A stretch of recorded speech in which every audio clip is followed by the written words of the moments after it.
All right. I think we're starting this off wrong. What? I think as soon as you hit the record button, you hit like your stereo to play the theme song.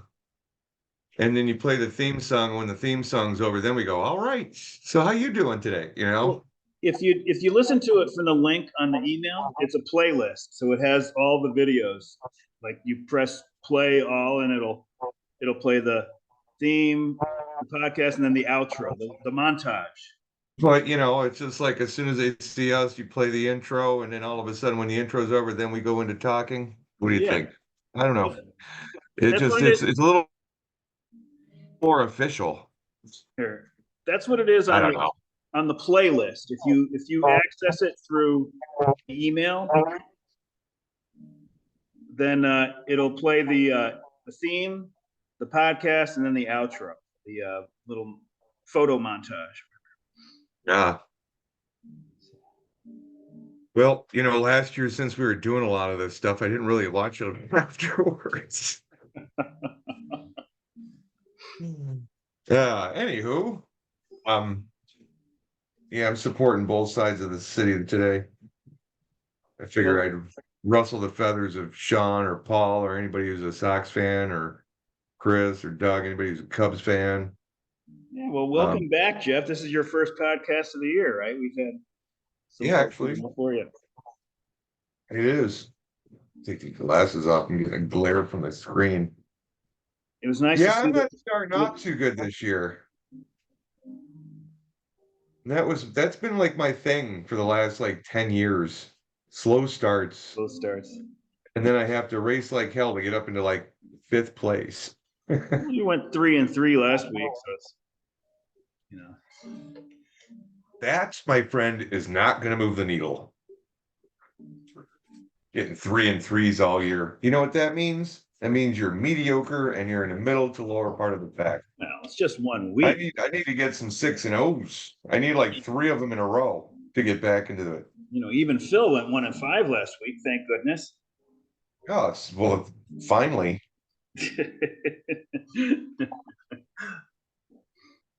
God, I remember I had a start like that one year. I think I had 1 loss in like the first 3 or 4 weeks, and I ended up winning that year. I can research it. Yeah, I can go back to all the years that you were. That might have been the first year I won it. It's like I just jumped out of the gates going and then just didn't stop. Was that 2008? Yeah, I think so. So I know how it feels, but I don't know how it feels to do it every year. That guy, man. He knows something I don't. Well, I'm going to share the standings and we'll get through that part of it. Okay. That's the only format part of this of the podcast that we'll have, I guess. Yeah, I got Frank the Tank over here bugging me. Hey, Frankie. Don't say nothing too loud. He might start barking at the. He might start barking at the vacuum cleaner in the corner over here. Doesn't take much to get him going. He doesn't like the look of that thing at all, and he definitely doesn't like it when it's on. A couple weekends ago, we were driving home from going out to dinner and went to BJ's on Saturday night. Exciting Saturday night, right? And on the side of the road, about, I don't know, a mile from our house, there was a dog, kind of a small size dog, small, medium, but more on the small side, but not tiny, not a tiny dog, but like a medium, small dog. About 20-pounder? Yeah, maybe 20. 15 to 20. No, he's got to be 20. He's got to be 20. But anyways, so we turned around. And we was like, this isn't right. We turned around, and he was, by the time we got back to where he was eating this roadkill that we had passed on the way to dinner, this squirrel. So we're cat people. We were a little hesitant to like have this dog in our car because he had the bloody squirrel. But he wasn't, he never barked. He was so docile and calm. And so we knocked on a couple of doors, and some people had an idea that it could be this lady's dog that lives down there, so we didn't want to put him in the car, so the neighbor gave us like a rope to tie. He had a leash on or whatever, a collar, but no tags. So we tied it around there. So I'm walking him down this driveway. It's like 9 at night. I'm thinking like, I just want to I just want to go home. I don't want to get involved in this dog saga. But anyway, so we brought it to this lady's house. And as soon as I got close to her house, I could hear a small dog barking. So I was like, okay, this isn't the dog. That's her dog. It wasn't her dog. But in the meantime, Diane had posted it on Facebook. And it was like instantaneous, like the response you got. So this one neighbor of ours said that they would keep it overnight until animal control came. And the animal control lady is a Facebook friend of Diane's too. So anyway, so I was glad that we didn't have to house the dog overnight because I don't know what to get. What would I give? Cat food? I don't know what to do. But Well, you can shoot a squirrel and just feed him that, apparently. But he was so I could tell he wasn't mistreated, but he was obviously neglected because he was dropped off, as it turned out. But I picked him up, from underneath and put him in the backseat of the car on the floor, and he was fine. It was like, okay, he had walked with me all the way down this lady's driveway, like on the makeshift leash, So he was. And he walked good on the leash. Was it? He walked good on the leash. Yeah, he was fine. He was such a nice, mild mannered dog. It's such a shame. So our other neighbor offered to keep it overnight until animal control came, and so they took it to this place that they take dogs, and yeah, it looks like he's just an abandoned dog. I guess this is like the 18th or 19th abandoned dog they've had in our town.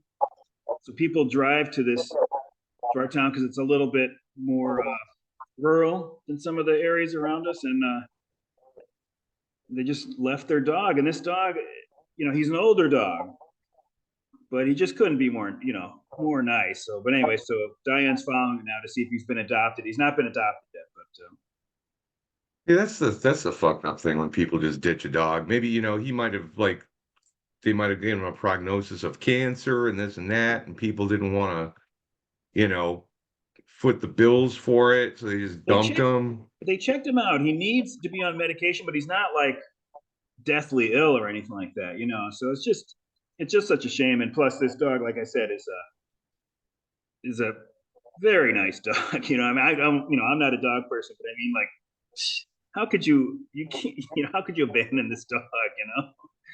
Some people don't have a heart, man. My last dog, somebody just, somebody gave him into animal control because they couldn't afford him. So sometimes people fall on hard times. They can't afford to feed the dog or whatever, or it's just either that or maybe the dog maybe snapped at a little kid because the kid was pulling on his ears or something. 0% possibility that this dog snapped at anybody. He was so mellow. You can't. I was nervous to pick him up. I thought maybe he's gonna, growl. He never even Dogs barked. can be very mellow. Dogs can be very mellow, but when a kid's fucking with the dog and scaring the shit out of it and pulling at its tail and doing all that, eventually they will fight back. Yeah. So it really depends on whether the people were watching their kids. This guy's a 10 on the gentle scale. So I don't know. Anyways, but we'll find out when he gets adopted. Hopefully he'll get. It's an older dog, but I know my dad's Blackhawks and Bears. Well, man, the only thing I don't have any around here is Bulls. That's because I really don't watch the NBA anymore. But Cubs, Sox, Blackhawks, Bears. I was going to finish up on the thing. My dad's niece. She's old enough now too, where they are having trouble getting a dog because they're too old. So they adopted an older dog that like nobody else wants. I mean, I guess they won't let older people adopt because they might die before the dog, right? But anyway, the only problem is those older dogs, man. They come with a lot of or all the issues are there. Well, the younger years, you don't have to pay a whole lot of vet bills, but those later years, oh my God. They live in the Upper Peninsula of Michigan, and they have got like all this woods land. I mean, so it'd be a perfect place for a dog that wants a little bit of comforts of home and the freedom to roam. But anyways, I guess we should get to the Okay. But Got really off the subject, but that's cool. I forgot about the story. And you have Frankie, so I wanted to tell you the dog story. Well, you are also the new, what is it?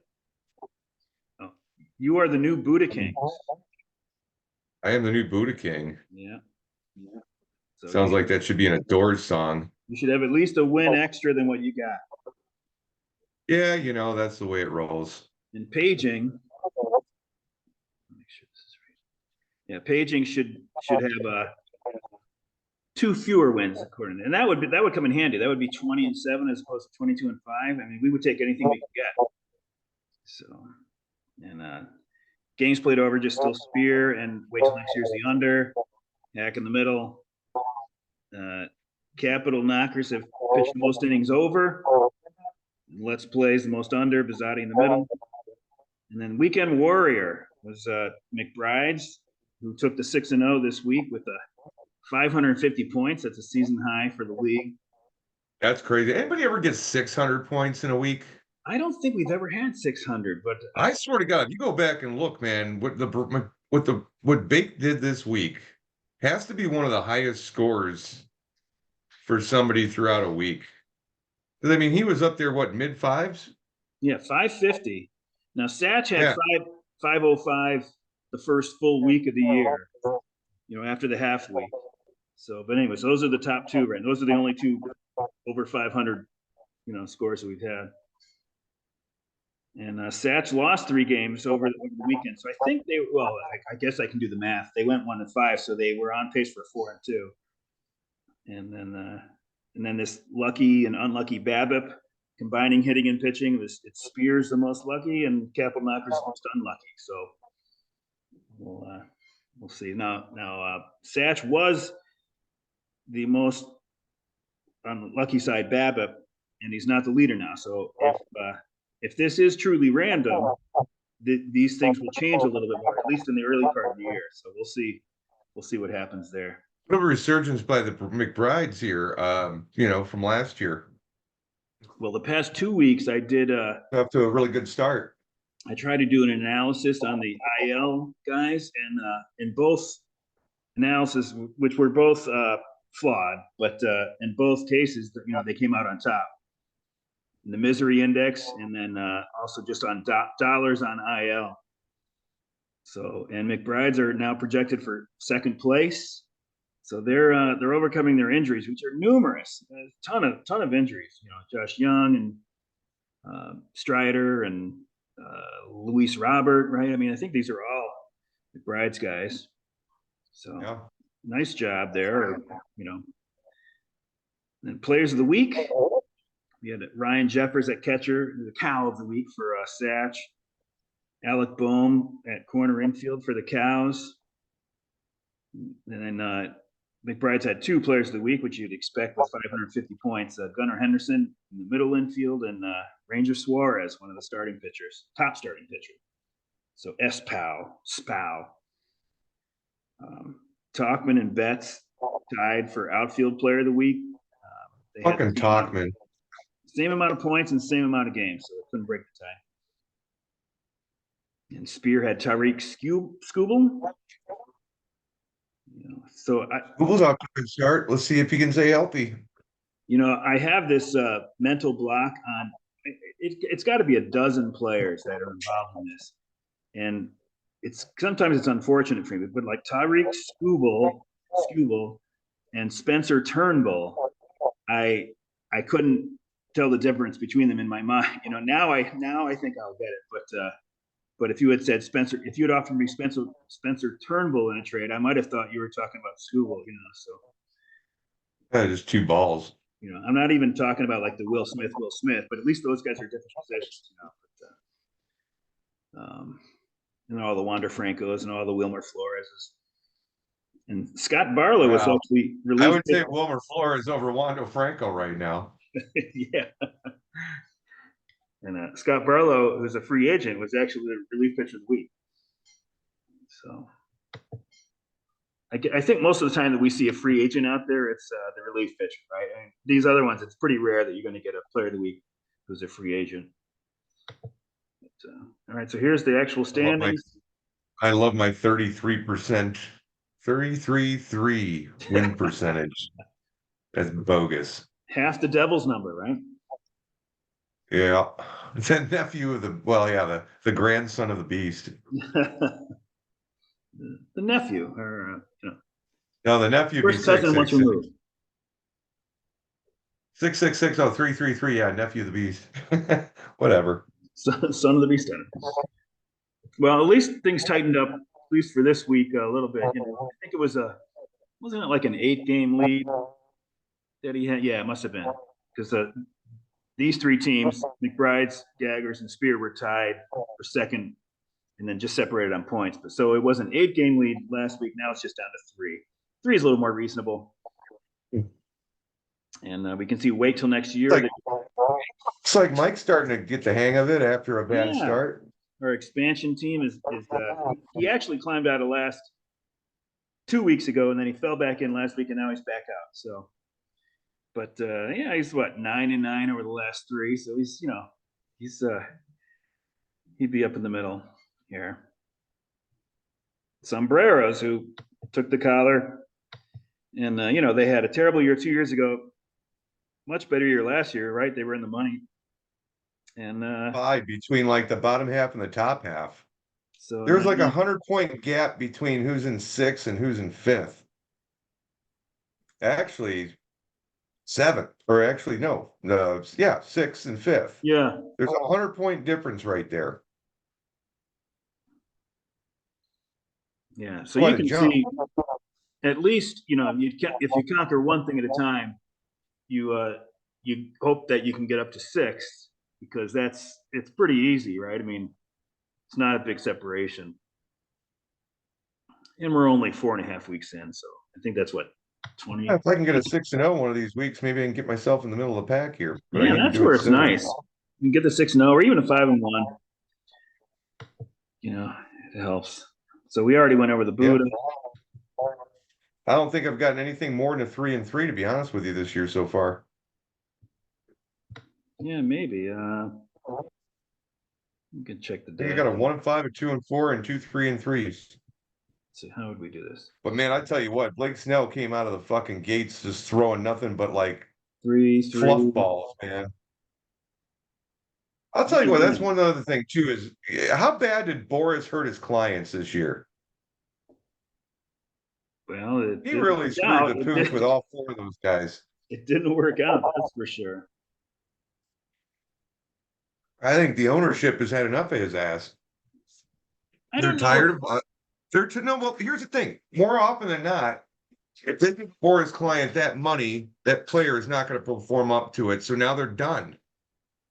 Yeah, I mean, it could be a personal, vendetta against Boris, but I think it's more like. I don't think it's a personal vendetta. I think it's just they look and they do fucking like, their analysis on all this shit, and they'll go back and see they'll go back and see every person he's had signed somewhere, check out their contract, whether or not it's worth their time. Yeah, I mean, I think, I agree. I think it had more to do with the fact that those guys were pitchers, I think if those guys were comparable hitters, they would have been signed. But, we don't know. We don't know that for sure. But, I mean, J.D. Martinez didn't sign till late. So yeah. I don't know if J.D.'s a Boris guy, but I was just pointing out that he's a hitter, not a pitcher. Yeah, but all those guys that were, waiting and waiting and waiting, and then they didn't get signed until halfway through spring training, that does not work in your favor ever as a player. I mean, you're not ready for the season. And it just shows. Jordan Montgomery, has he pitched yet? Don't think so. Yeah, I think Blake Snell has been negative. Yeah. Montgomery's pitched. Has he? I think he pitched pretty well. Did he? I think so. Good on him, man. Blake Snell, he's not even positive in points this year, and he had like 3 starts. It's probably that the rule is be patient and you'll be rewarded. But you could, you could make a parallel to that with the, the auction, fantasy baseball auction. Usually if you're patient, that'll help you, right? but if you're too patient, it might not work out, you know. So No, there's been years where I should so have I don't know. dropped people way before I did, you know? But anyway, so instead of going to that rates and ranks tab, we'll just look at hitting points per game, and McBride's is on top there, barely over the cows. I looked at I extended this out another decimal point to be sure, and My then pitching points are fucking miserable. who's not hitting well per game? Sombreros, Bizzotti, and then pitching points per game. It's still Satch on top, although he was 2.9 last week, so now he's at 2.7, a little bit more reasonable. Yeah, he's also 17 innings over. Well, this is per inning pitched. Oh, okay. So and then so the trailers are cows and you and the dads. So dad's got to pitch a little bit better, and that's your non-save hold points there. And then I do have the save hold points way over here, and Satch was on top, and he still is by well, not double, just double the second best. But See, I gotta go back and look at his pitching staff, see what the hell he's got. well, what Satch does is he occupies as many starting pitching slots with relievers who qualified starting pitcher, and then Oh, to make up the difference with the innings, he'll stream pitchers. So it's a very effective strategy. I just yeah. I just don't. Now I I'm wish just I would not have kept comfortable. Mason Miller. God damn it. I'm just personally not comfortable. I'm just personable with streaming because I when I have done it in limited times, it's just I don't think that I had the touch. So I You're prefer getting to some dud. yeah I prefer to just buy and hold. But I know I could be like that in the Poseidon Adventure. Gene Hackman's trying to convince the captain steward to come with him, because if the ship's upside down, then the escape route would be, to move up toward the bottom of the ship. And he slightly declines, so maybe that's what I'm doing with Satch is Gene Hackman, and I'm the captain steward, and I'm continuing down to where the water's rushing in. So I don't know. Well, yeah, where he's really Reynaldo Lopez, man, is having a great year for Atlanta. That's he looked into that one. Jared Jones from Pittsburgh is doing well.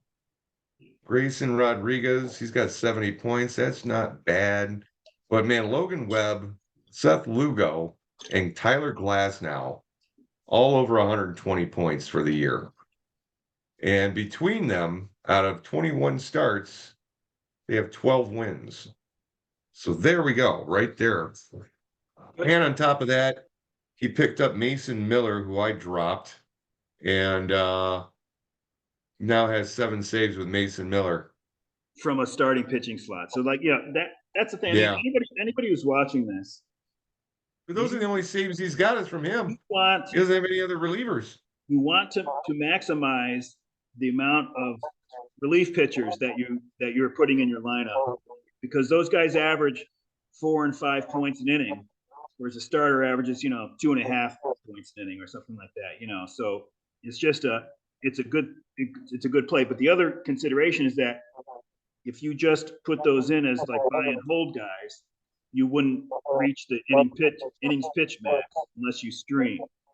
So that's the balance that you have. You want innings, but you do want to maximize the amount of relievers that you have in there. Yeah. So the way I choose to do it, because I don't like to stream, and maybe I'll have to just learn how to do it, but learn how to do it better. So as the season goes on, when I'm far enough above, my pace is far enough above what the max is going to be, then I switch over. I'll put in a reliever for a starting pitching spot, and I'll do that until the end of the year. But with this increased max, I haven't switched over yet, so we'll see.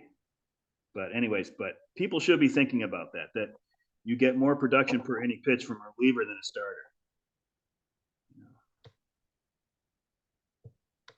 And then Yeah, but those relievers can get you a lot of points out, man. I mean, That's the thing too. Those guys get lit up in one inning, man. They can drop -12 on you, you know. Well, if they don't start an inning, then those runs, some of the runs they're letting up are not even charged to them. So Well, sometimes yes. I mean, but they can come in with a guy at second base, let him in, that goes to the pitcher before, and it just can, the team gets, you know, going, and next thing you know, they're just teeing off. yeah, So there's been some times where I've had a relief pitcher really bone me. It's like, especially if the manager's sitting there going, I really need to save the other arms in my bullpens this week, so we're just gonna let this guy ride and suffer for a little bit. Sorry, dude. Next thing you know, he's -18 and but two thirds of an you inning. can get that from starting pitchers, right? Hunter Brown Oh had yeah, you can get thirds that of an too, but inning, not negative 25 points. that's I don't think the usually math's right there, happening. but something like That's usually happening earlier in the year, though. that. So, now here's the predicted That's the final. other thing too, is later in the year here, we're probably gonna see like pitchers go a little bit longer in the game. So that like the quality start thing is probably gonna benefit us a little bit more.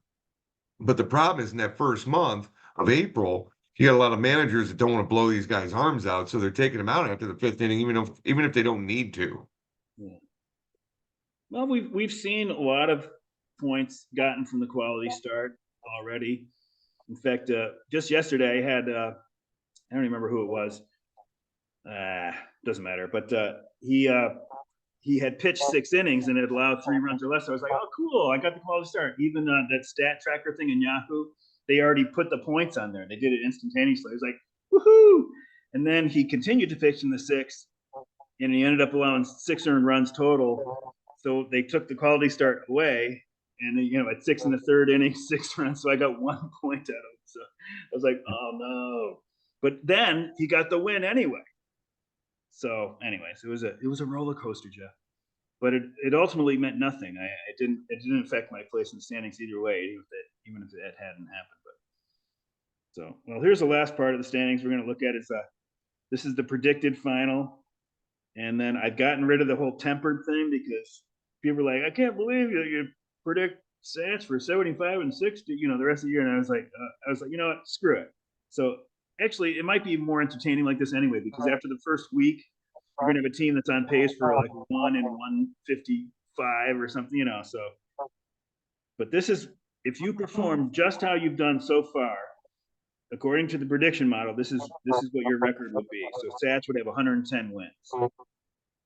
And the past 3 years during their three-peat, that's right in line. They've had like 105 or 6, 108, something like that, 115, whatever it was. So it's right in so even this early, it's not really an outlandish prediction. Hopefully, it will be it will be on the high end, and the Sats won't do as well going forward. But we'll see. Remains to be seen.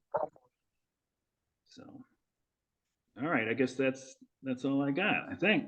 All right, so after a month into the season, like, what's the biggest regret as far as like the player you got from the draft? Who like really just burned your ass? Like I wish I really didn't take this guy. I don't know why I did. And he's still on my team. I haven't dropped him yet. Who is it? I think for me, the biggest, you know, questionable moves would have been like my poaching.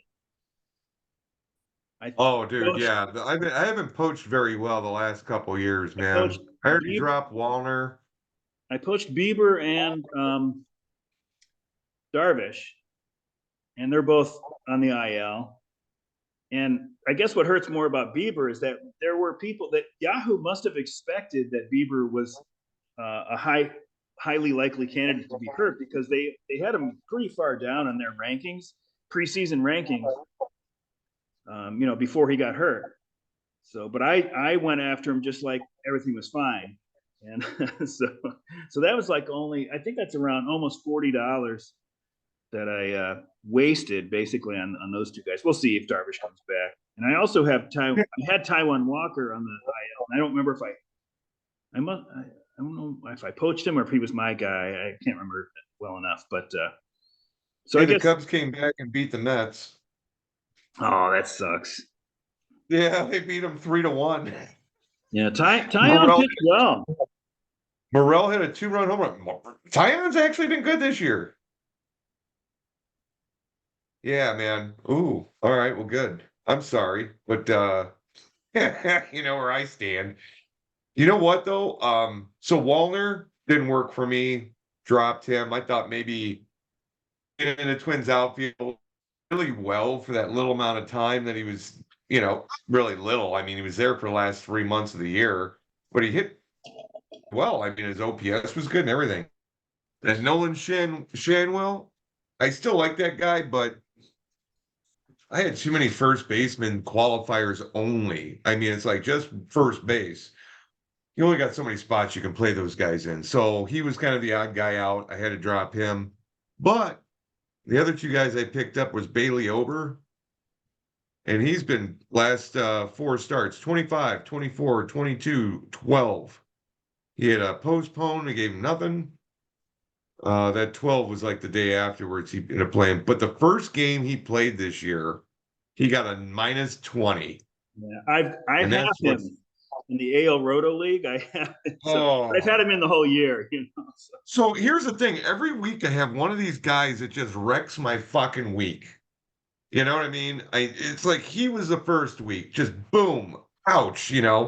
Last week it was I picked up this Pete Lambert guy who got me -9, and that was a day my hitters decided to go to sleep on I Sunday. don't even know where he is. Is he on the So they had only Angels? gotten like 20, like 6 points or something. And then by What the team time it is was he over on? with, I think I had like 17 points on a Sunday, and I went from being a 3-3 to a fucking 0-6.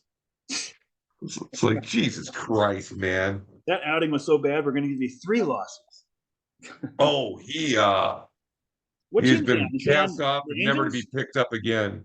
Is he on the Angels? What team is he on? No, he's on Colorado, and he was playing away from Colorado, so I think Neris got me a save. Woo!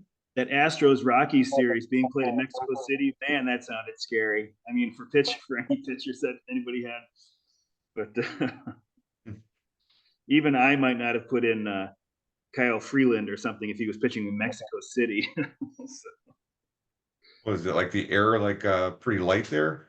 I think it's like well, I could be wrong. I don't want to, but I think it's like 10,000 feet maybe or something, right? Isn't it? Or Oh shit. Colorado's like, is 5,000, right? So I guess I have to be wrong. 10,000 is too high, but it's higher than Denver. And that's a mile high. Yeah. But, And then the other pitcher I picked up via like poaching was Bryce Elder. And he started the season in AAA, but then they brought him up. In his first game, he got 29 points. The second game, he got 10. So, pitching side of it, I've been doing okay. And they've been bright spots for me as far as like everything, the way everything's going right now. I mean, they're making up for Snell a little bit, but still, I need more guys like this. oh, you had Snell. I had Snell, Yeah, yeah. yeah. So that Snell, doesn't help. Yeah, yeah. so Snell, the 3 games he pitched, 3 innings, 0 points. 4 innings, -9. Yeah. That was the second week. So he was my second week fucking dog. Third start, 4.2, -1. He's got -10 for the year.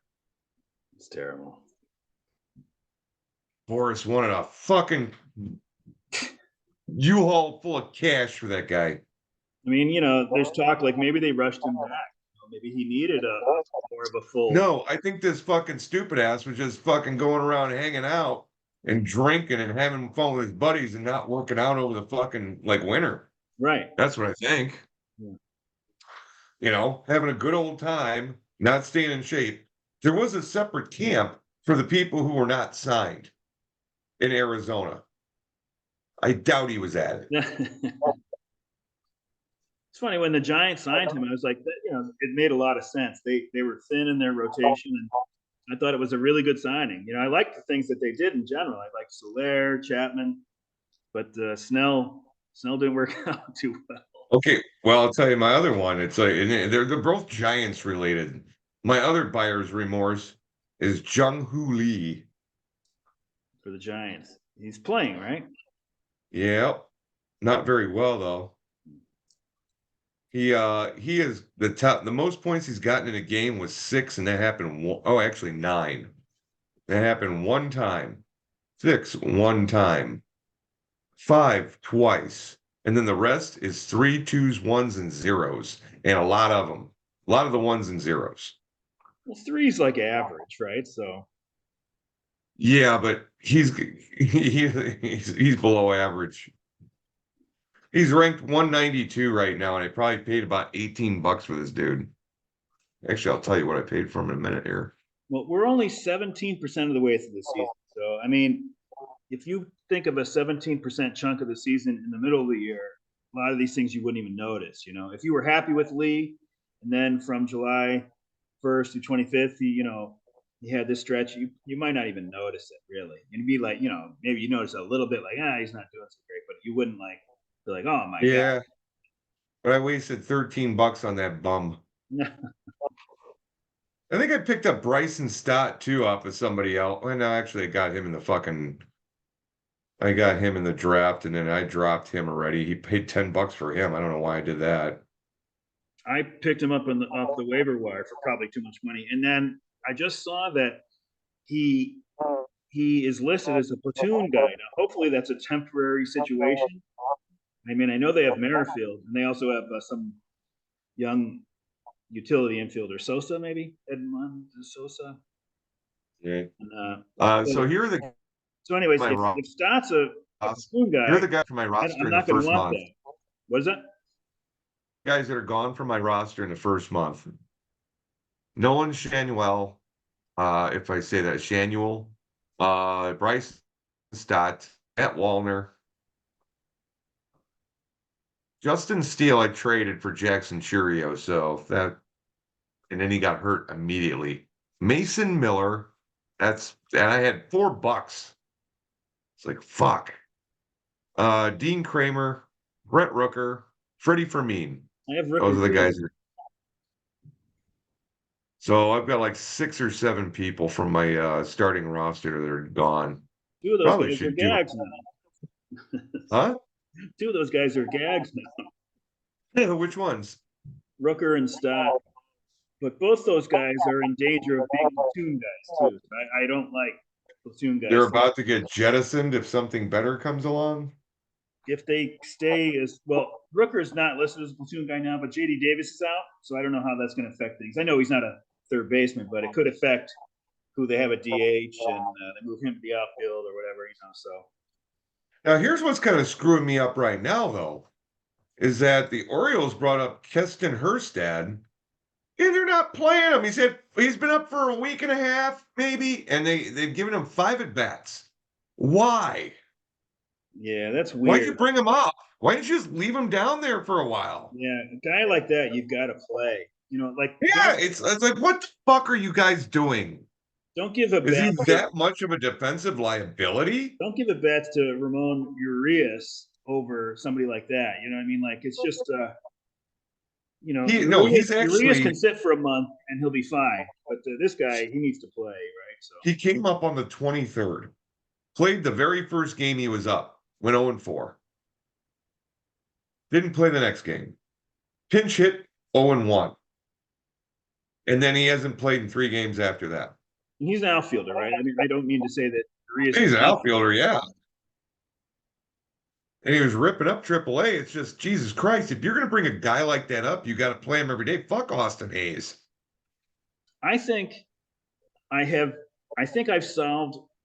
I think I've come up with a solution to what the Orioles should do. What they need to do is they need to open up another team called Orioles 2. And then on that team, you could send Hayes, Santander, Mountcastle, Ramon Urias. I mean, because they have too many guys.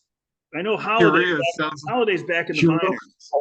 What? Ramon Urias sounds like a fucking disease. I'm probably not saying it right, but and like even Kobe Mayo's down. He's the third baseman, so they just have too many guys. I think they need to open up Orioles too. Well, I And need to check here. I'm going to check the outfielder situation here in Baltimore. I know they don't have enough pitchers to field both teams, but they definitely have enough hitters that they could have a core of a lineup on both sides. I think what it has to do is like O'Hearn kind of slipped into that spot to cover. But it's like, okay, you got Santander, you got Cedric Mullins, you got Colton Cowser, Mullins Ryan could go O'Hearn. to Orioles too. There Hayes could is be on the good D. players going. Mullins, Santander, those guys could go to Orioles too. But Hayes is on the Mateo and DL, Arias, but they bring up Heston Kjerstad to do nothing. And they got this other guy, Ryan McKenna, up right now, who plays all fucking fields. And he's gone 1 for 1. Like, it's like, who the hell are they putting in the outfield? they have a lot of guys, right? I mean, Santander, Cowser, Yeah, right? Cowser's every day. Mullins, Mullins is every day. Hayes. And Santander is every day. So, fuck. Why'd you bring him up? Why the fuck did you bring him up? You know what? They were getting pressure from people after they saw what he was doing in the minors. Then what? Well, they need to make a trade, and they will. I can't imagine that they're not going to trade one or two of those guys, right? I would fucking. I mean, if I were them, I think Colton Cowser is a very like lucrative trade chip.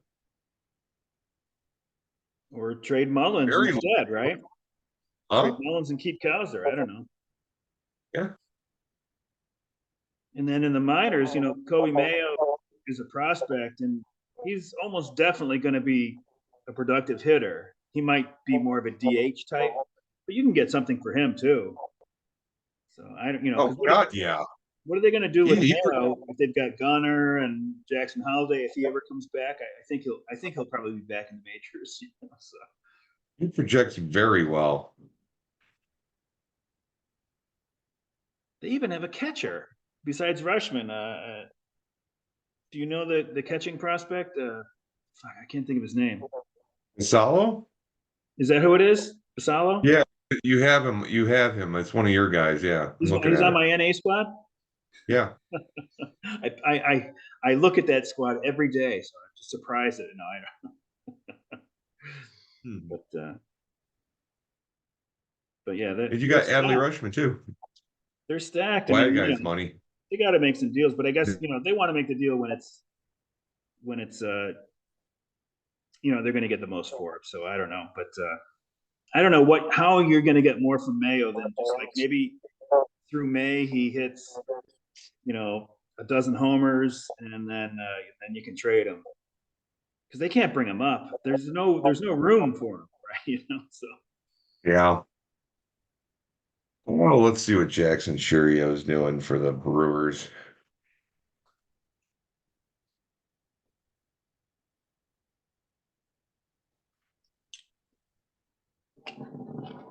anyways, think about it. Orioles too. I think that solves the whole problem. They could play their games in Richmond. You know, Jackson Churio has got 4 home runs this year. He's got more home runs than any other outfielder in Milwaukee. The problem is he's 19 for 92 with 33 fucking strikeouts.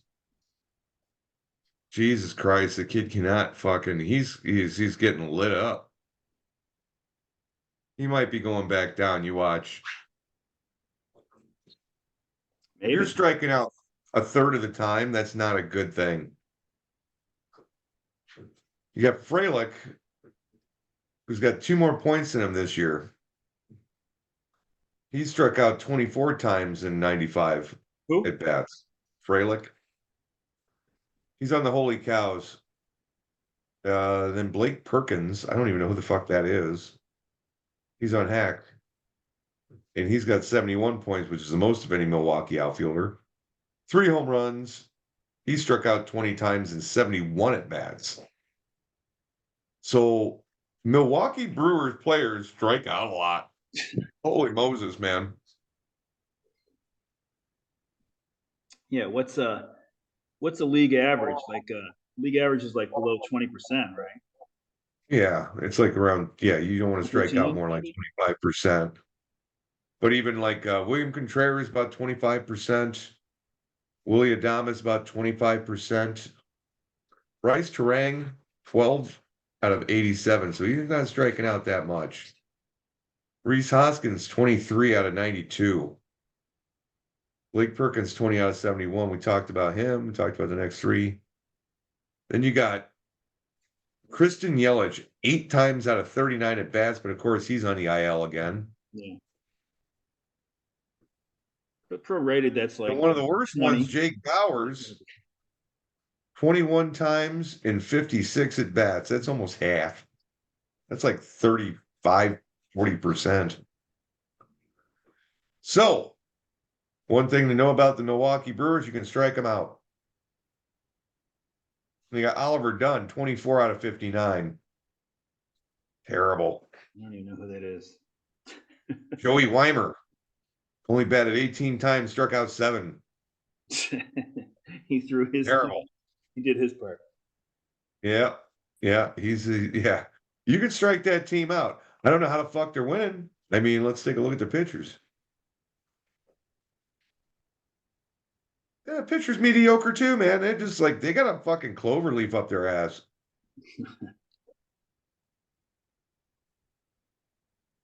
The fact that they're in first place, which is right along with the Cubs are right there with them. But you got the Cubs right now that's 17-11, which now I think it's 18-11. I don't know what the Brewers did today, but man. Well, that's nice How for the the fact that they're Cubs because 17-10 right now. Milwaukee's not an insurmountable foe, And what do you got? Cincy, Pittsburgh, and St. Louis. So yeah, the Cubs could win that division. You'd almost That could be easy though, because be like the everybody's favorite, like looking right? good this year. Was it? Pittsburgh's surprising. I mean, if they hold up, St. Louis is in last place right now. They're at 13-15, where Pittsburgh is 14-15. You got Reds at 15-13.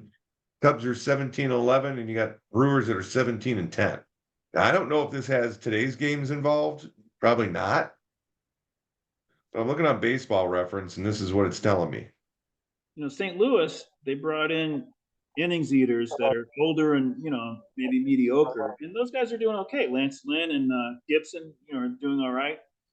Mm-hmm. But Goldschmidt and Arenado are doing terrible. And then Jordan Walker, I think he got sent down, right? Did he? The only prominent position player, not the only, but the prominent position player who's doing best is Contreras. He's all that BS he dealt with last year. They signed to a 5-year deal, and then a month later they're benching him. It was just like, what is the Cardinals' way? Because it just sounds like a bunch of BS to me. I don't know what their way is. There's no way. One of the things that comes into play here is that first time, when somebody signs with a new team, that first year, they're feeling out the team. They're not in their whole mode of like what they're comfortable with. It's all new. And it kind of fucks with some guys. They feel a little bit out, but then they start to get used to it after a year. And then all of a sudden, act a little better. And then go through some mediocre seasons. And then in their last year of their contract, they try really hard to get a better contract next time. I'll catch a mid-sip. So Arenado and Goldschmidt are OPS plus is like 7 in the 70s, I think, for both those guys. It's terrible. Contreras is in the 160s. So I mean, he's like kicking ass. If those other two were kicking ass, they'd probably be right with the Cubs and the Brewers, but they're not. And Goldschmidt, I know, is getting old, but Arenado's not that old yet, so he should still be good, and of course we have to remember this is only April 29th today, right? So one thing too is Nolan Gorman is not playing very well. He's got an on-base percentage of 260, and he's got a batting average of under 200. And that's one of the guys they were depending on to be like one of their spark plugs, and he ain't doing it. He's not doing it. He's got to hit 30 homers for him to be worthwhile. But I saw him at second against the Mets, and he's got 4 home runs. I mean, he could hit 30. He bumbled a play at second. Would have been a double play ball, And he did get the out at first, but I mean, I was like, God, he's just, he's not. He was really a third baseman, is what he was. That Their deal. team slugging percentage right now is 336. Their team OPS is 636. That's so bad. That's terrible. 1 second, I got to run in the other room for 1 minute. All right. Well, I'll tell a few jokes. Jessica on. Let's see. Why did the? He's back. I He's left back. my bowl in, I left my bowl in my scraper in the other room. So I'm just like, hey, yeah, I forgot about Cereal that. bowl. Told myself I wasn't gonna. Your cereal bowl. You're gonna have some honey bunches of oats, right? Yeah, honey bunches of Jack Herrera. You were talking about two of your guys. I had thoughts on Nolan Shanawell and the outfielder for the Twins. Well, the good thing is What was that guy's name? Dave got Shanwell back. He picked him up, and I actually poached him off him, so no harm, no foul there. Who was the outfielder on the Twins again? Matt Wallner. Wallner, yeah. So I was going to say, Shanawell, to be productive, he's got to be on top of his game completely because he's not going to have the power that you want from a first baseman. So he's got to be Mr. OBP to be relevant. So that's the thing. So he has no room for error. He's got to be that guy in order to be, productive for us. And Wallner, no fault of his own, but it seemed I have in the AL Roto League, the Twins are just a nightmare as far as like platooning and like there's so many. Yeah. There's so few guys that get full-time at bats there.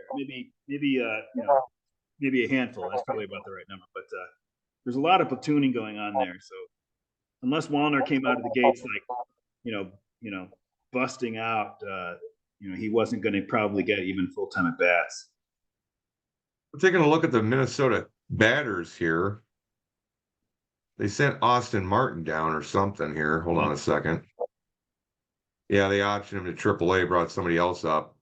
Let's see. We got Royce Lewis on the IL. Surprise. Correa just came back today.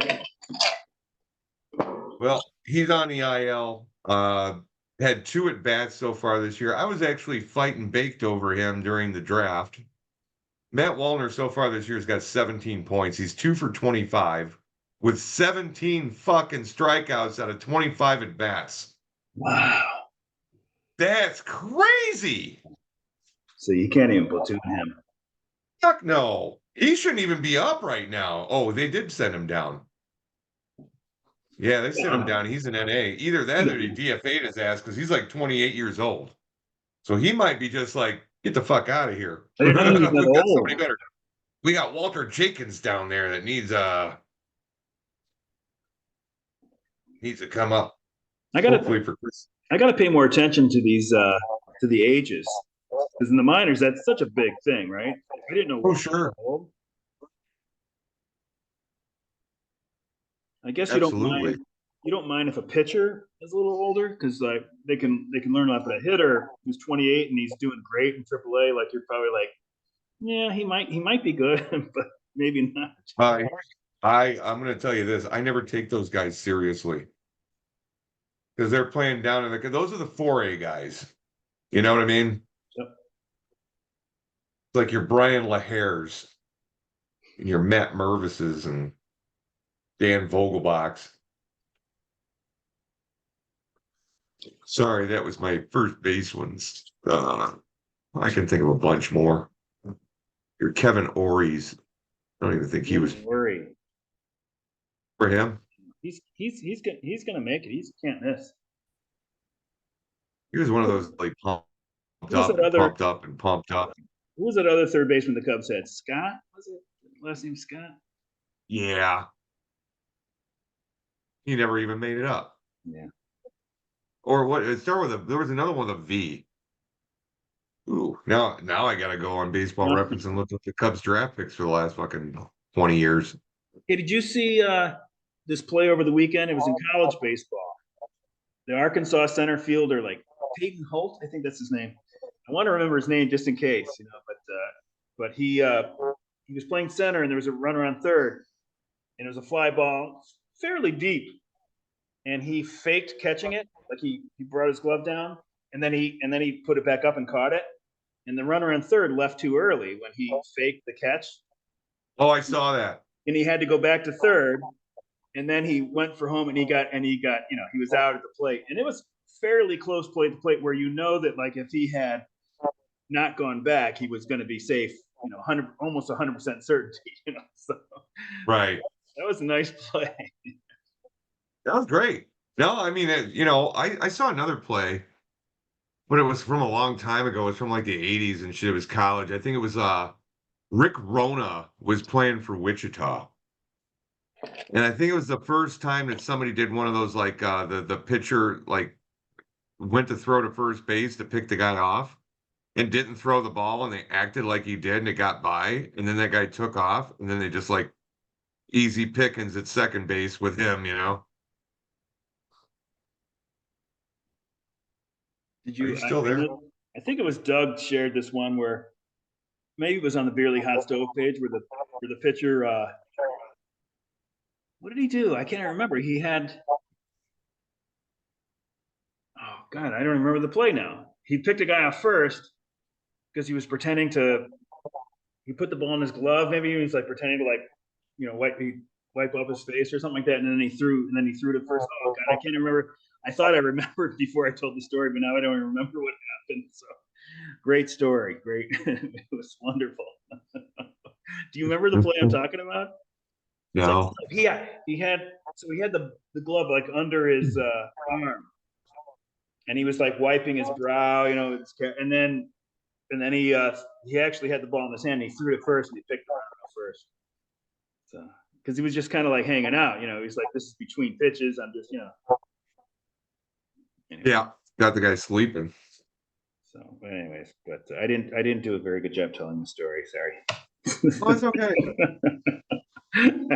I'm a little high right now, as we haven't seen. I have no excuse. So Josh Vitters was a number one draft pick, third overall by the Cubs. Josh Vitters. He played in 36 games in his career, batted 99 times, had 2 home runs, career average of .121, OPS of .395 in his career. Josh Vitters, and he was the 3rd overall pick in 2007. So he's a hitter. I'm thinking of a pitcher for the Braves. Who am I thinking of? Venters, maybe? I don't know. That same year, Josh Donaldson was signed as a catcher and traded to the A's, and he ended up with, and this was like he was the 48th pick, not the 3rd. He ended up playing third base where Josh Vitters played, and he had a lifetime WAR of 46.7, 279 home runs, career batting average of .261, career OPS of .847. Say what you will about Josh Donaldson. I hear he's kind of a prick, but he had a pretty good career. I don't disagree that he's probably sort of a dick, but I was totally on board with him when he called Tim Anderson Jackie, because Tim Anderson, that's how he referred to himself. He says, "I'm the new Jackie Robinson," So it's like, and then of course he got, I don't know, it was like somehow it got, conflated with Tim Anderson lost his fucking mind. He just did. He lost his fucking mind. It's like, what the hell's going on with you, dude? He's seriously. He's hitting like 220 with like hardly any extra base hits for Miami right now. And when he hits 220, it means his OBP is about 230. So he's been worthless so far. Maybe it's like I said, it's only April 29th, so you gotta be a little more patient. But it's not looking good. I mean, he had such a terrible year last year that when you start off bad this year, it's not boding well, right? Let's talk about okay, let's go through the Cubs and then we'll go through the Mets. Players drafted since 2000. that never in the first round, they had to be drafted in the first round or the supplemental first round that never played a game in the majors. Before you go on to that, I wanted to say this thing. I wanted to mention this before. Jameson Tyone was drafted second overall, and I think it was the Oh yeah. 2010 draft. Do you know who was taken first in that draft?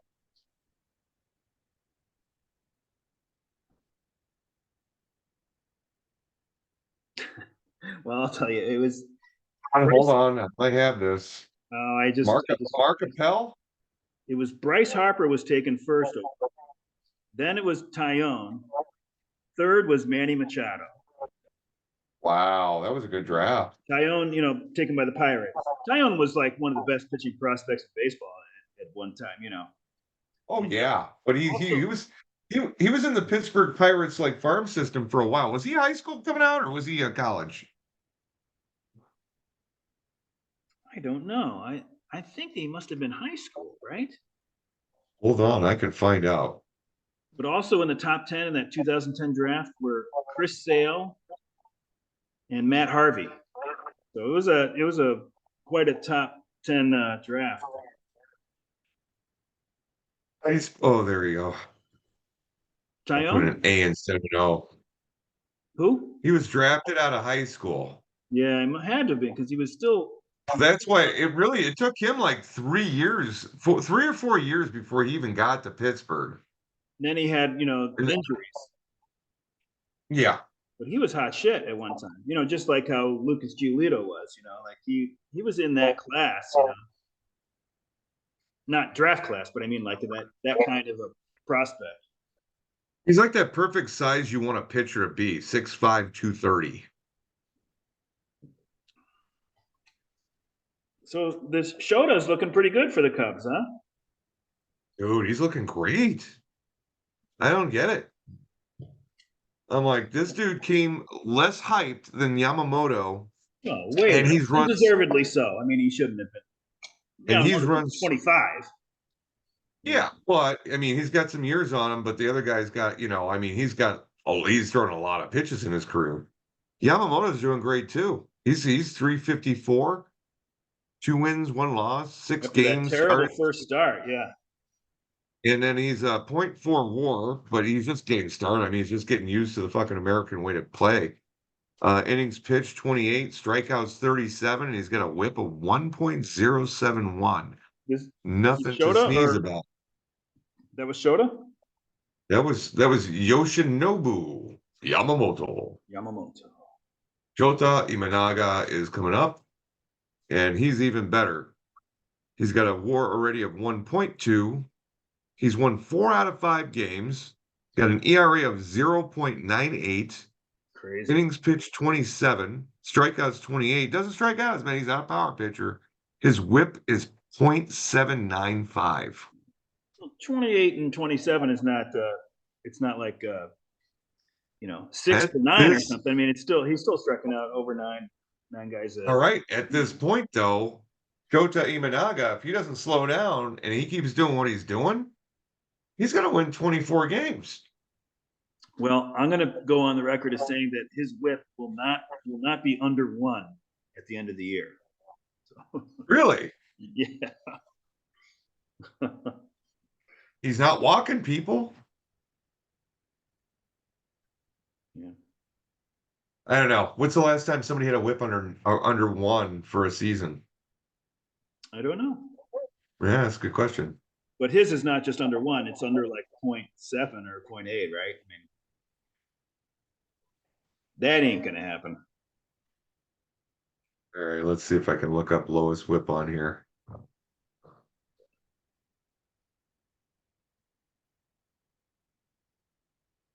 All right, career WHIP. Lowest career WHIP. Jacob deGrom right now has a career WHIP of .9931. So it can be done. The good thing, he gets hurt all the time, so he can't really add to that. He's only pitched about half of what these other guys have pitched. Supposedly he's coming back this year, right? fuck, I don't know. He's like Chris Sale. Always He's like get hurt. he's like Royce Lewis. You know, you're excited to have him back, and then he goes right back hurt again. Well, like Chris Sale and Jacob deGrom been in the league a lot longer than Royce Lewis, and those guys are just like, oh, you can't wait to have them on your team, and then they just never play because they're hurt. They're on the IL. That's who they play for, IL. No, man. I mean, let's see by the season. Let's see the lowest season whip. Somebody probably cracked a 0.9. I can't imagine they had it. I mean, a starting pitcher, not a relief pitcher. You know, The lowest one was George Walker in 1940. He was 25 years old. He had a whip of .7347. how many innings? He pitched 49 innings. Okay, so I'm talking like it's got to be at least 150 or something like that. You know? Okay, so Pedro Martinez, number 2. He pitched 217 innings and had a whip that year of 7373. I mean, That was the year. 0.73, That was in 2000. and he had a whip of 0.73. Yep. Oh my God, I didn't know that. Jesus Christ! In And that 2020, was right in the heart of the hitters era.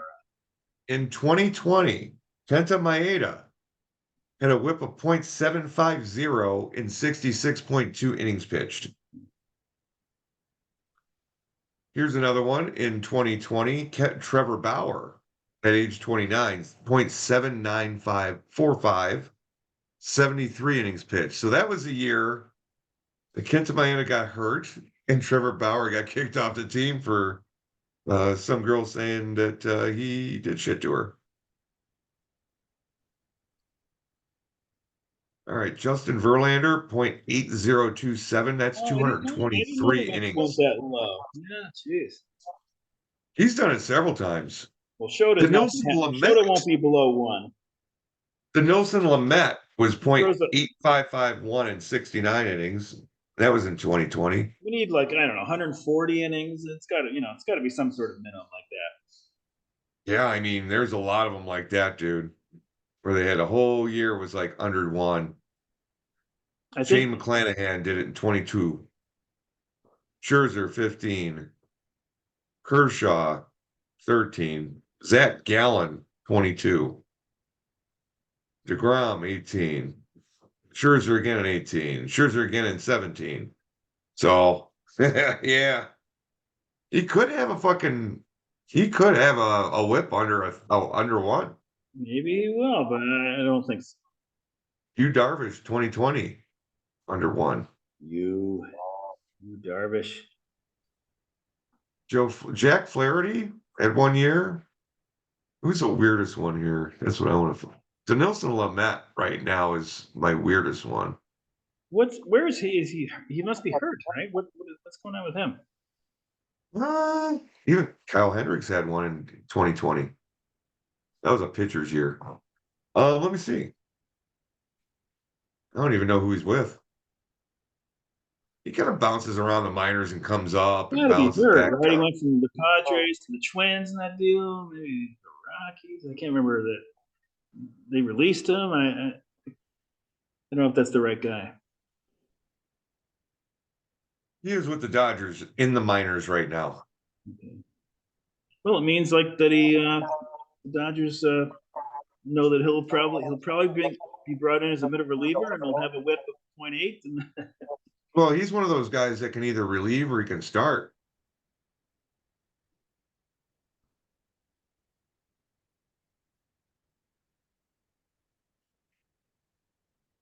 So, have you ever done any roto leagues or any leagues on the side? Because I was talking with Doug, and Doug's been in this National League Rotisserie League for like 18 years, and I didn't even know about it. Now, I only have time for this, man. Yeah. I can't do them all. I mean, it'd probably help me if I did, but I just don't have the time to do it. I would say that my experience in this AL Roto League, which is the first Roto League I've done in at least 15 years, maybe 20 years. But this is like real hardcore. These guys have been around for a while, and there's nothing available. Like I'm picking up players that I look at my team and I think my team looks terrible. Like I hate my team, and I'm in like 5th out of 12 teams. Like so I'm not doing terrible. But coming from the beer league, it's like such a different experience. Like there's like Max Kepler is that's as low as you're going to go in the beer league, right? Maybe he's platooning, maybe he's starting, that kind of production. I actually kept him. But Kepler in this league Actually, is long gone. There's no players like that are available. Like Tommy Pham became available this week. I tried to get him, I didn't get him. Like that, I was excited. Oh my God, Tommy Pham! Like in the beer league, you probably wouldn't even pick him up unless you were really. I have never been desperate. excited by Tommy Pham. I'm sorry. What? He's never been one of my I've never been excited by that guy.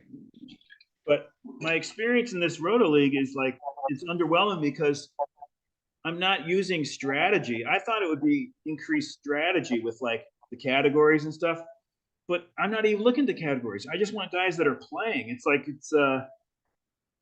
I'm very I guess I'm disappointed with it. I guess if it was a league that wasn't so deep. This is 12 teams American League, and it's 27 players per team, 4 reserves, 23 starters. So in the beer league, that would be like having, I don't know, 22 teams or something. I mean, it's just with our 30-man rosters. I mean, it sucks. I don't like It's not, yeah.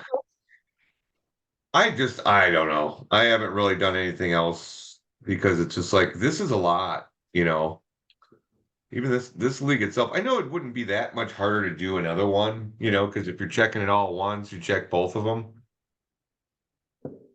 Well, But the Roto League is only weekly transactions.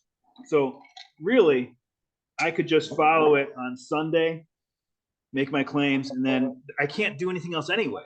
A guy gets hurt, big whoop. You can't do anything till Sunday night. So it's if you did another league and it was weekly transactions, you could probably handle it. But I'm saying that this league is so deep, this 12-team single league, Roto League, it's like it's pointless. I'm not making strategic decisions like, do I want to go for a stolen base guy off the waiver wire?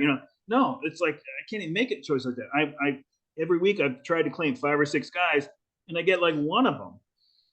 Like I can't. I don't know. It's like in the beer. I just like in the beer league that you can at least you have the you're under the ruse or whatever that you can make a difference, that you can change your outcomes. This league, I'm like, there's nothing I can do, and I'm not. And again, I'm not even doing that terrible, but it's frustrating because I can't even change the course. No wonder these leagues don't have a lot of turnover from the beginning. The standings turnover from the beginning of the year to the end, because like once you come out of the auction, that's it.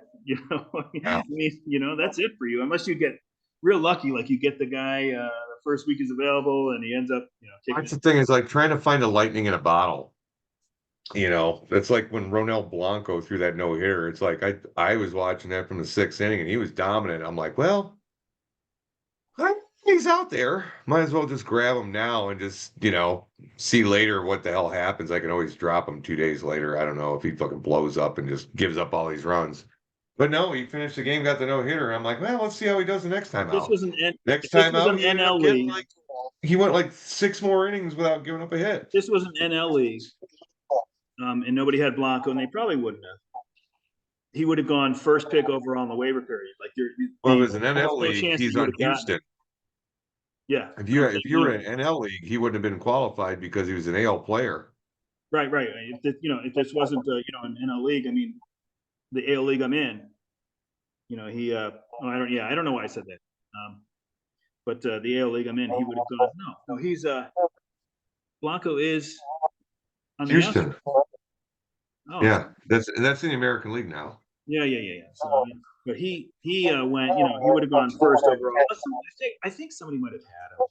But this will illustrate it for you. Right now, this is the number of starting pitchers that are available off the waiver wire. Okay, do you see this? 0. Simeon Woods Richardson was available last week. I tried to claim him. He got claimed first overall. There's no other starting pitchers that you can even pick up. So if I run into a situation where I need to add something like that, I'm going to have to go for like a long reliever. You know, I picked up Bailey it's too deep. Falter It's today. too deep. He's had a pretty good year. Who? Bailey Falter for Pittsburgh. He's just been pitching solid. I'll give you the stats on him. He's pitching for me tonight. Hopefully he doesn't falter. Yeah, he has it. Yeah, I had him 1-for-1, like well, he's already given up a run in one inning, so there's a wash. No, his first game he pitched was -6. Then he got 22. Then he got 17. Then he got 9. Then he got 27, and now he's pitching tonight against Oakland. He's 2-1 on the season. And he's 2-1 with a 3.33 ERA, 18 strikeouts, 7 walks. Is that in Oakland tonight or Pittsburgh? It's yeah, good question. That is at Oakland. Yeah, that's a nice matchup. Watch, he'll get rocked. You know, right? That'd be my luck, man. I mean, getting rocked for like -20 wipes off all my points, and I'm starting like ground up and just waiting on a prayer. Well, the A's aren't looking like a complete disaster. You know, they're probably going to win 65 games or something. You know, but you know they're not going to win 40 like it was looking. Maybe you know. That's one thing I got to check and see how my old guy Shea Langoliers. How's he doing for you? He's doing all right. I haven't had him in probably in his couple of his most productive games, but Did you have him in with a 3-home-run game? I don't think so. You missed pretty much half his points. Yeah, no, I've missed almost all of his points. He's hardly ever been in for me, which would go to like why Phil would never keep a backup catcher. He would just stream that second catcher, you know, and then use that extra spot for a relief pitcher that qualifies as starting pitcher. You know, what I mean, so it's a real valid way to do things. That you know, I don't disagree. That's with you. You really don't need them. I mean, your fucking catchers are playing all the fucking time. Yeah, it's true. I'm only like one under, I think, games wise. We were talking about the A's. It was nice to see the White Sox double their win total right over the weekend. They swept the Rays, who don't look the same. They don't look like the same smart baseball team so far. But it's nice to see the White Sox. You know, the White Sox are a bad team, but they don't have to be terrible. I thought the Pham signing was very good for them. I mean, Grossman they brought in. I mean, if Luis Roberts out, I mean, you know, they've plugged up the holes as best they can. And Well, it's going to be a while before the White Sox get good. but I mean, they even have players like Benintendi, who's just been a disaster. So if he can, that's one of the. but I mean, Don't get me you started expect with that that he's guy. going to play much better going forward. So you know, the White Sox probably will finish. I didn't really like that signing from the get-go because I wasn't a big Benintendi guy. He just didn't really show me anything. I mean, yeah, he hits for average and shit, but that's their biggest free agent signing in their history, right? That's crazy. yep. That's one of the reasons why everybody hates Jerry Reinsdorf. He's like the Bill Wirtz of baseball. He's too loyal to people who can't do their fucking jobs. And, and he lets it go on and on and on. And it's just like for years they suck. You know? I think it's more like he brings in people that will be loyal to him, sort of like he doesn't Yeah, want an independent he voice. wants a bunch of yes men. And his no matter what you say, he's like the thumbs up or thumbs down on it. I don't know. It just makes no sense. He does it with the Bulls too.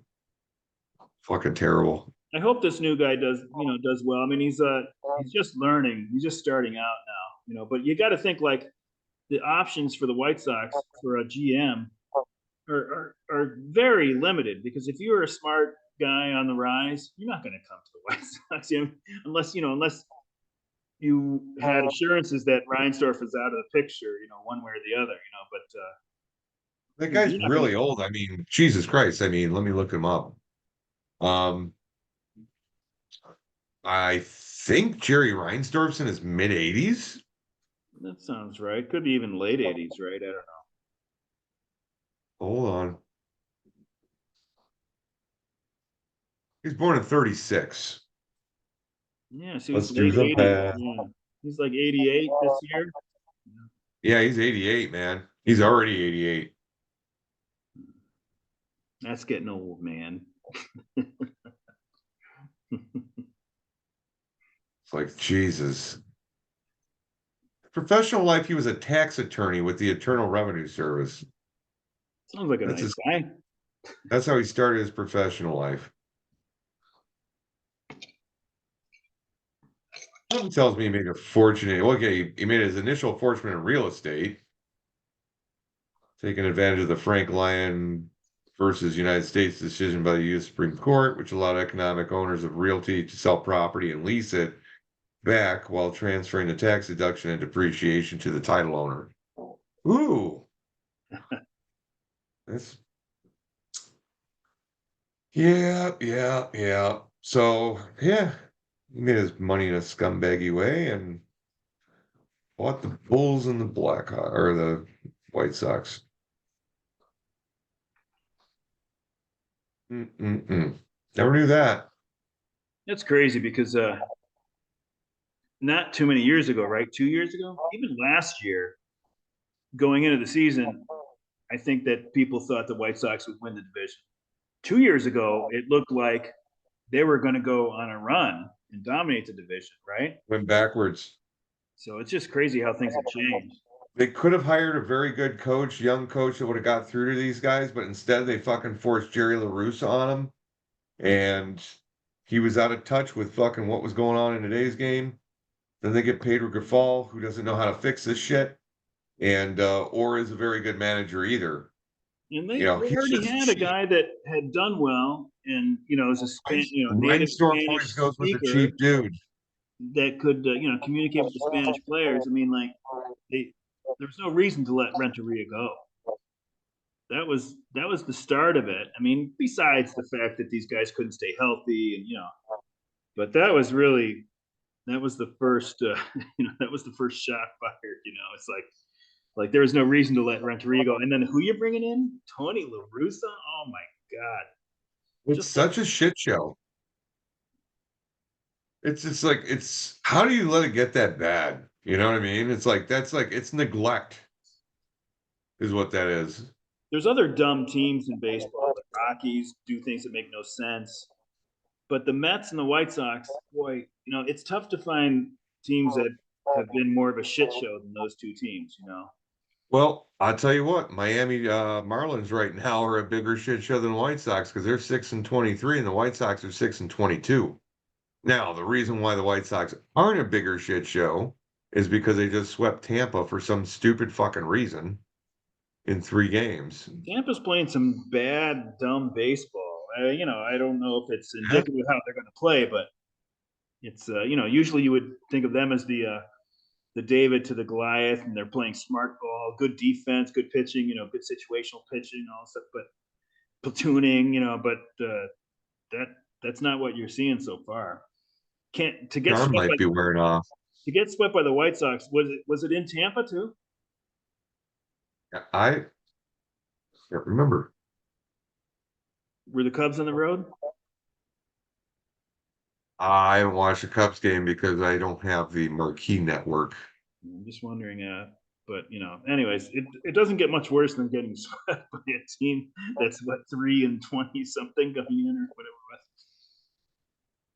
was. Brutal.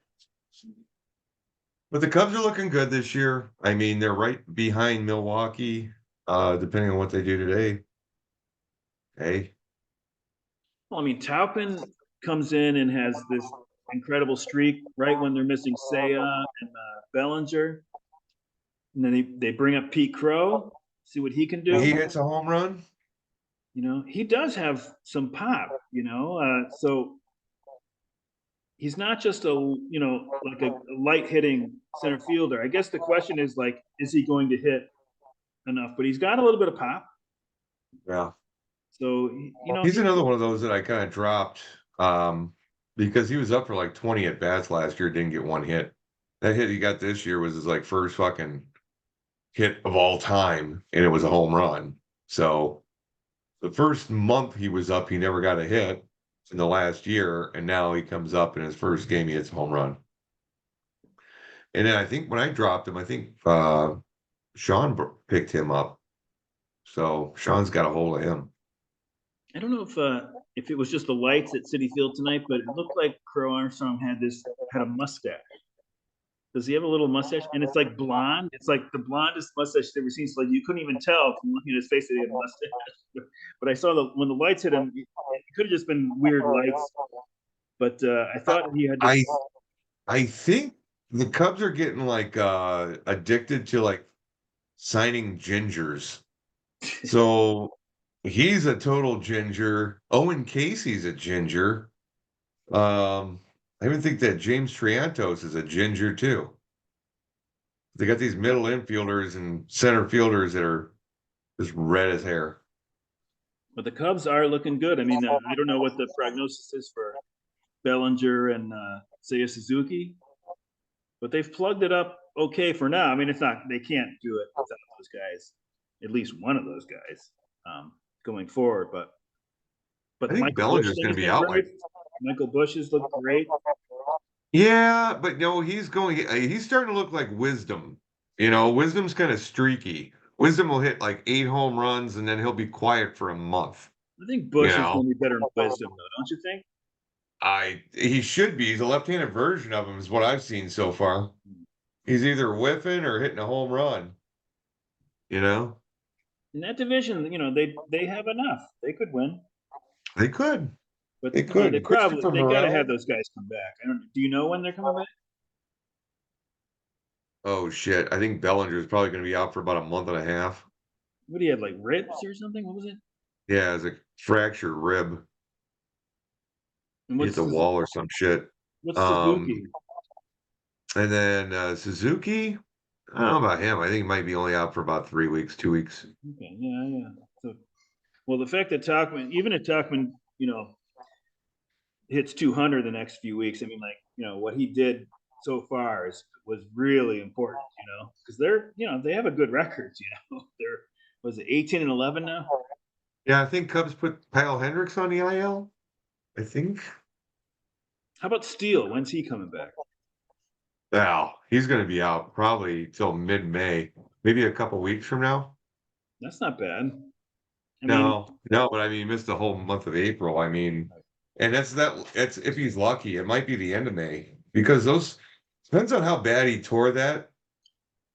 That's a bad what was his injury, injury? man. I don't I don't know know if you've ever had a torn muscle, but they suck. what muscle. I think it was just like he's like a hamstring. Oh, okay. At least it's not an arm. No, it's not an arm, but it's like hamstring. I mean, you still need push off and stuff, and if you got to let that muscle heal, so it might take a little while for him to come back. I mean, A little there's bit. been people that like with that same injury that were out for like 3 months Yeah. and have had to be operated on even longer, like 6. So they have Assad, they have Yeah, Tyone, I'm bringing up the they have Cubs Shota stuff right now. Imanaga. Who are the other starters? Well, Ben Brown started a game. I think they sent him down. They might be bringing him back up. I know they don't want to burn through all of his options too fast either, though. Jordan Wicks just got hurt. He went on the IL for 15 days. So right now you're looking at Jamison Tyon, Hayden Wisniewski, Wisniewski. Ben Brown, Javier Assad, and Shota Imanaga as your starting 5. Wisniewski, that's the one I forgot. Justin Steele's out, but he's okay. Let's see the note on him.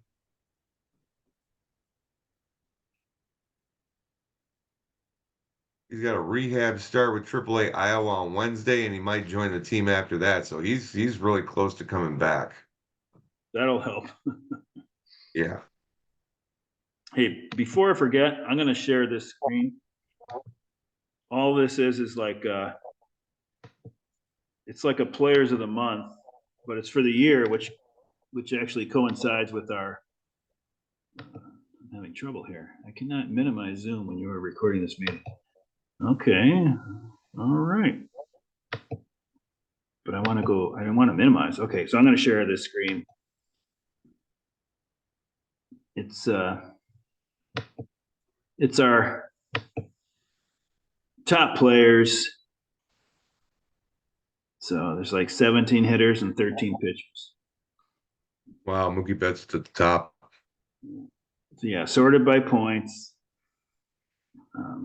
Otani's number 2, and then Ellie for baked. So Ellie, I'm missing the party on because I was like, that guy's overrated. See how he went downhill, later in the year, but he's right back. He's like a top 3 hitter in all of baseball according to our points.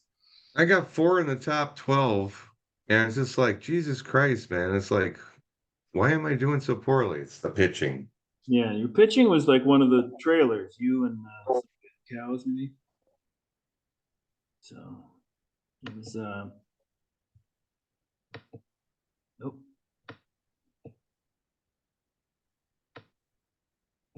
Yeah, you are. Yeah, 634. I'm worse yeah, I'm worse next to Holy Cows has got worse pitching than I do. Yeah, you and Cows are both at 2-0 non-save hold points per innings pitched. Yeah, he's just under you. Oh no, you're just under him. 2.03. So yeah, you have the least points, least non-save hold points per innings pitched in the league. And Your hitting looks is like I pitched a lot more innings too. Look at that shit. your hitting is above average. Fuck. So, but anyways, so Bake's got. Maybe I should just go by team, right? Bake's got Ellie. He's also got Gunner, Henderson, William Contreras. Yeah. That's it for Baked. Let's Play had Otani. I think that's it for him. Daddies have Juan Soto, Bobby Witt, Adolis, and Ketel Marte, who's not slowing down. And Gags, I think, just have Ozuna. Cows have Alec Bohm. That might be it. Knockers He's having a have good Tucker. year. Was that? I said he's having a good year. Alec Baum. Yeah. Well, what? Look at Marcelo Zuna still doing it after all these years. Look at that. Yeah, he's not going to tail off either. He's going to stay right up here the whole year. 4th over. So, all right. Cows have Bohm. Knockers have Tucker. That's where I was at. And Spears got Altuve and Trey Turner and Freddie Freeman. Wait till next year. Has CJ Abrams. He's off to a good start. And then Salvador Perez for Hack. Oh, here we go. Let's Play's got Spencer Steer. So they also had somebody up here. Shohei and Spencer Steer. So those are the hitters. It's like 17 hitters. And I think just one catcher, right? No, 2 catchers. Contreras and Salvador Perez. Okay.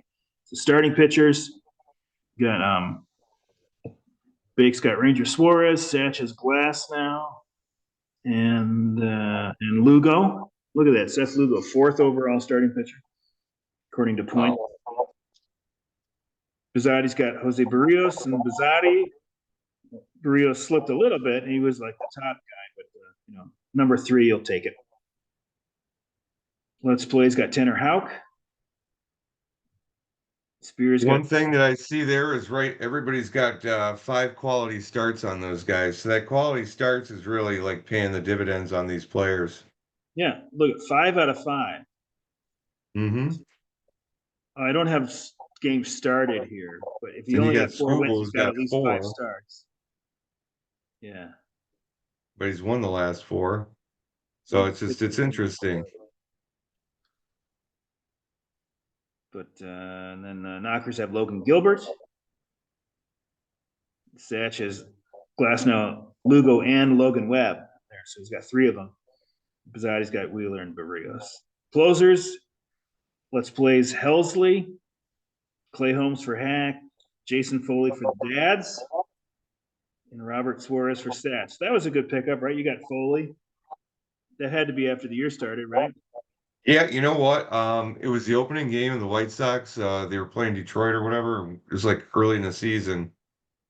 And I saw this guy pitch, man, and he's like throwing 100 miles an hour with a lot of movement on his fastball and shit. And I'm like, ooh.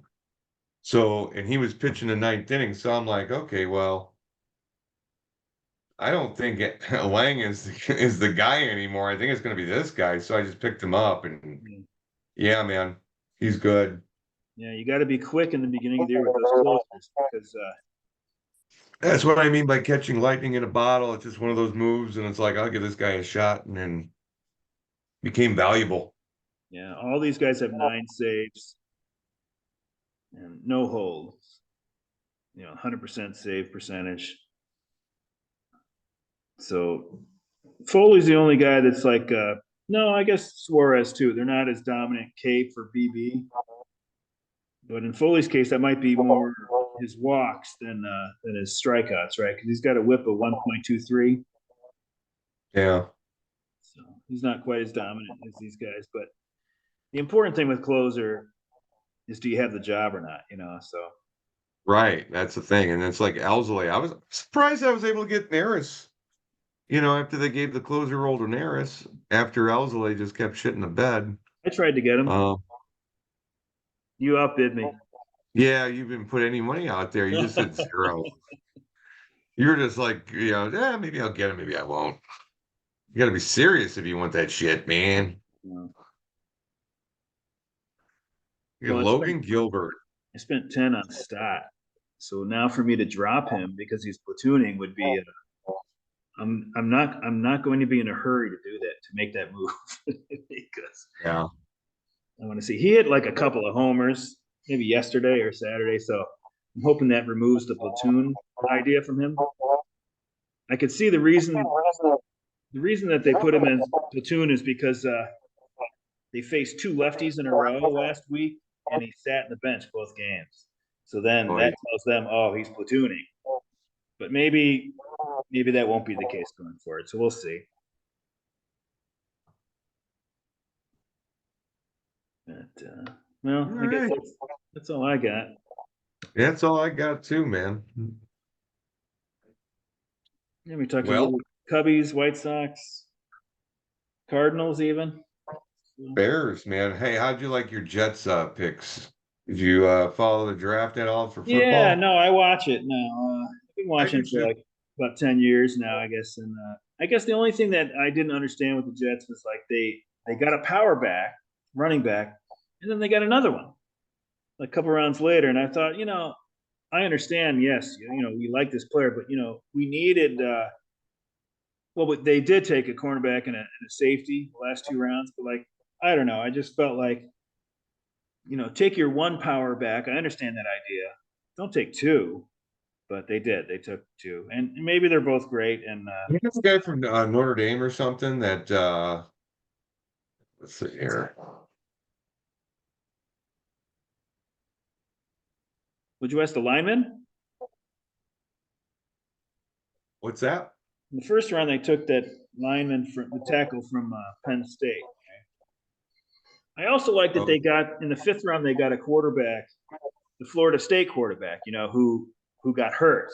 If he hadn't gotten hurt and he played in a bowl game, he probably would have gone like those other guys, maybe in the first round.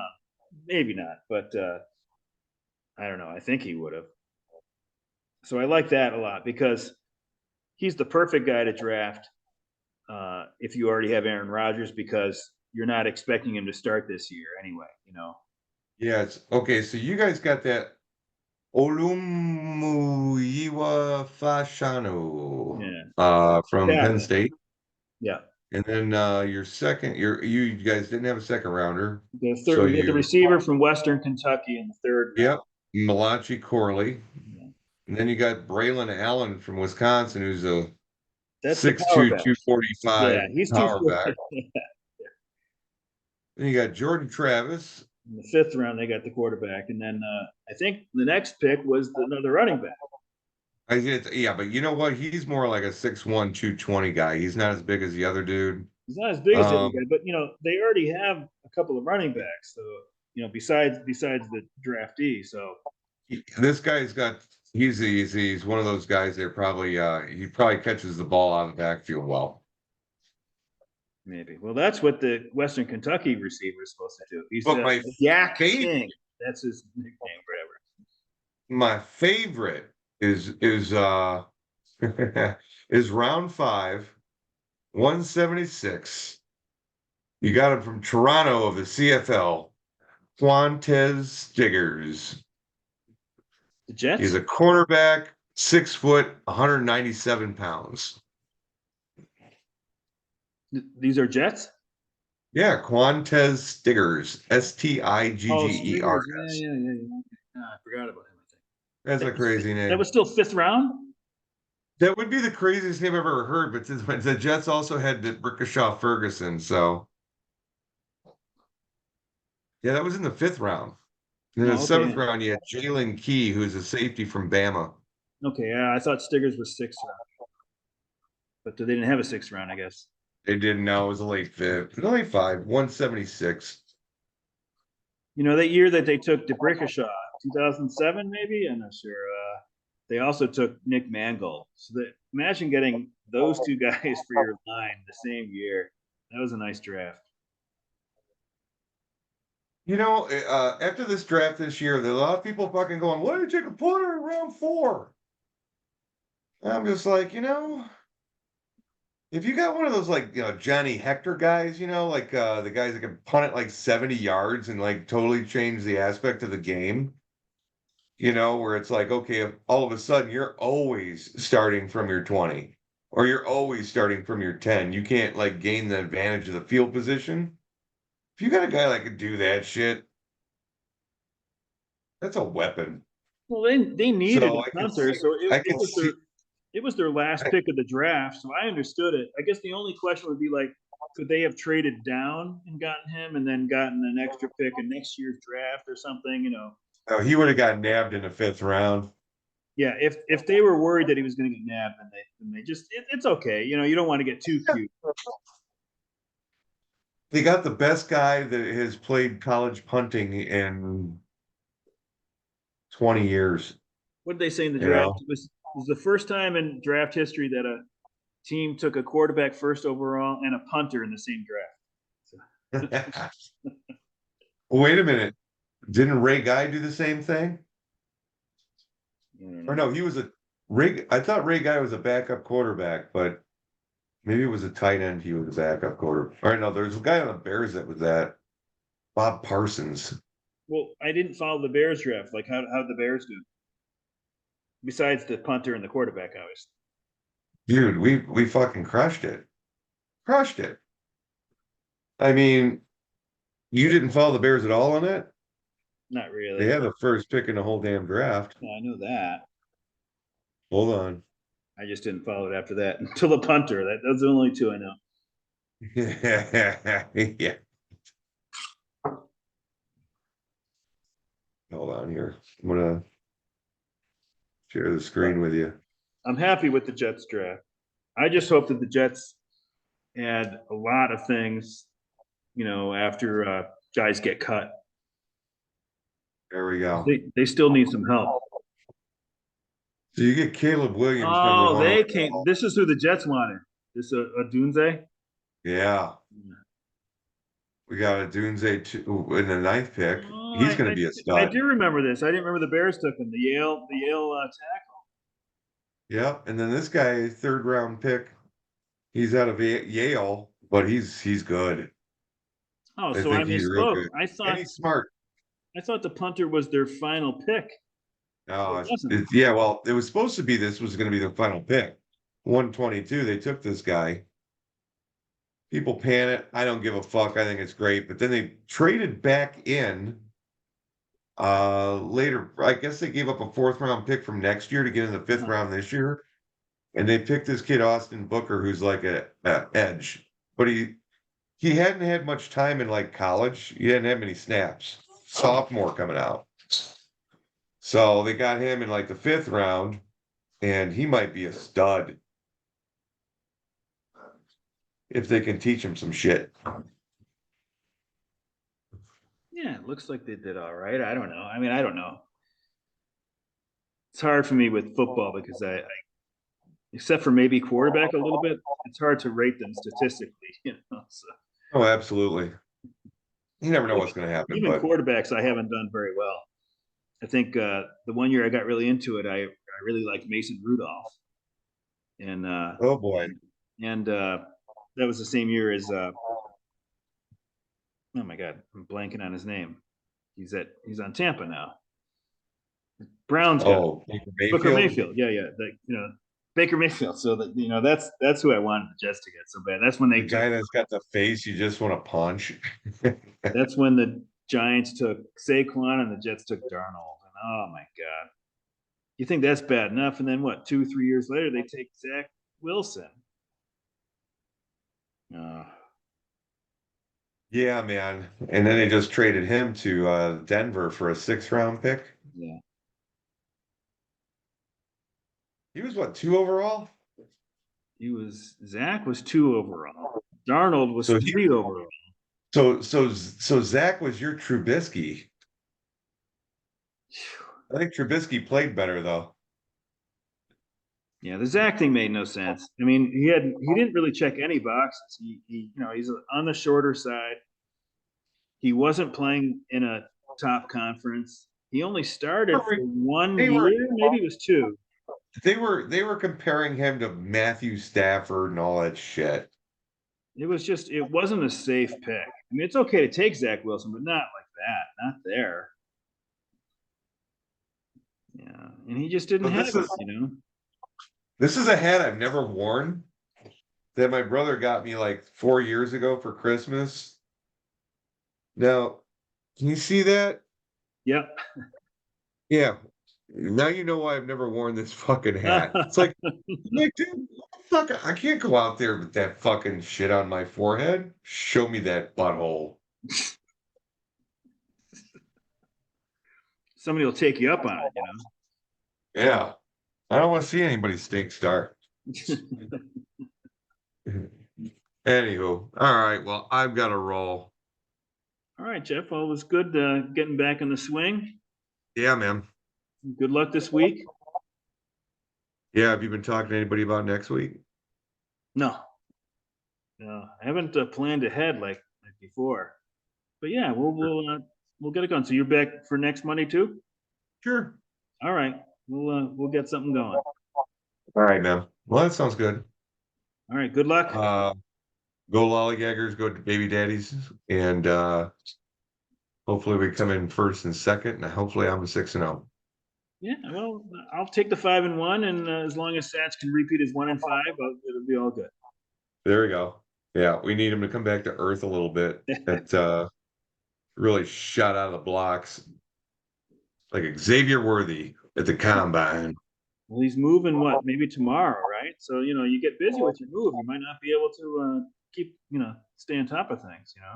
It might be the reason why he had a was it 1-5 or 2-4? 1-5. 1-5. I'm assuming that's the reason why he had a 1-5 week. To be honest with you, I'm sure. hacking. Sure, it's that. Yeah. No, I don't know. I think these things just happen, even to good people. Sometimes the 1-5s happen. I just hope his players start to suck. No, seriously, I wish him well, but not too much. Not too We're much. all trying to win the same thing. This much. This much. Yep. All right. So, all right, buddy. See you next week. Yep, you too. Take care, man.